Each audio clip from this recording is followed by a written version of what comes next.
Hello, my name is Andrew Sandoval. First, I'd like to apologize to the board and Ms. Kotowski for speaking at a turn at the last board meeting. Second, I'd like to congratulate our new superintendent coming up, Deneen Guss. In the packet I gave, I ran out of paper, so I only gave some of the board members. Apologize for that. I gave letters and statements from single moms, foster moms, a doctor, a baker, a construction owner, and a stay-at-home mom. The issues at Oasis Charter School represent the struggles of many parents and children over the years. Parents who advocated for their children's 504 plans and lost. Parents who asked for special education for their kids and had to file with the CDE and were granted compensatory services. Spanish-speaking parents given suspension papers in Spanish after asking for documents in their native language of Spanish. Parents who asked for help academically for their kids and had no choice but to pay places like Sylvan Learning Center to get them. Parents asking for help to stop bullying after their kids came home crying, and out of desperation for their kids, took the kids out of school. I also have a policy attached for you, a policy draft unlike any, I'm sure, in the United States. When schools across our country beg for family volunteers, Oasis sets to limit volunteering parents to 8 to 12 hours a month. Why would any school turn away volunteers when it's proven that parent participation in their children's education promotes better schools and more successful kids? As of last week, I was served with a restraining order referencing my supposed 400 pounds as an intimidation factor. The order referenced the rash of violence in our nation's school as a reason this order should be granted. They described my behavior as domineering and intimidating. As of now, I'm not able to drive my kids to school. I can't drop them off. I can't go to their assemblies. I can't go to our school's biggest event of the year.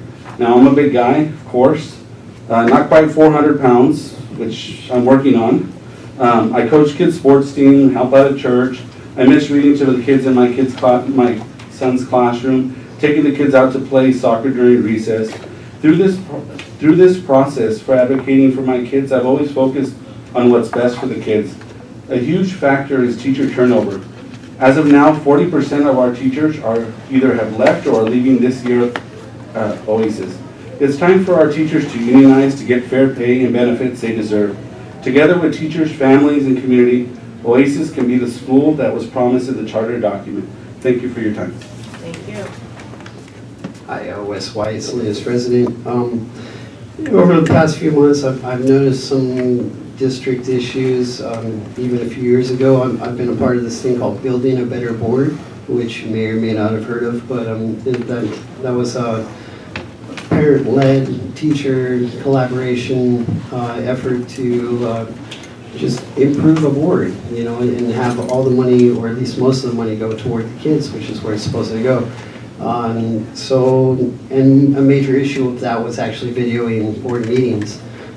So then that way it was a he said, she said. It was, this is what happened, ask the camera witness. So lately it's been Oasis, and then I went down to Greenfield, and thankfully, you mentioned the Cesar Chavez and the pesticides.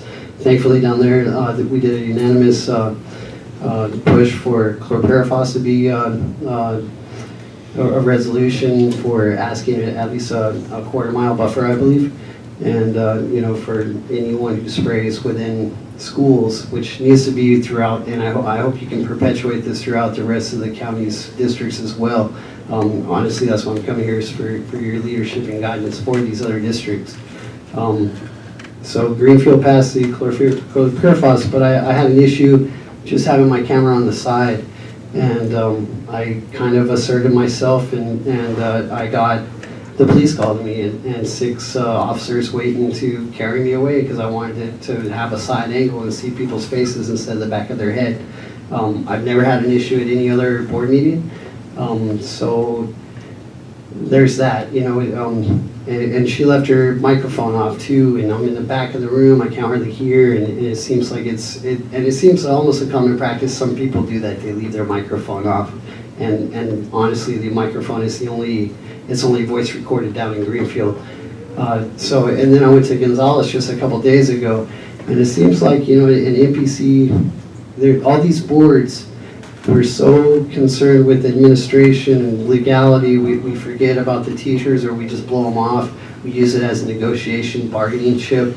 of like your unions. I mean, teachers are your first line, and those are your most precious commodities next to your kids and your parents. And that's where we need to be directing all of our efforts and energy, is in taking care of people and relationships, and not the finances. And if anybody's got to take a pay cut, it's got to be the administrators, and just get rid of those altogether, because the teachers and the kids are most important. It just seems like we bloat budgets and everything goes administration, and in the books and the classrooms and the buildings, those get neglected, and the kids are who really suffer for that, and the community and our future because of it. So I'm looking for your guidance to try to curtail and redirect negative issue and promote positivity in all your districts in this county.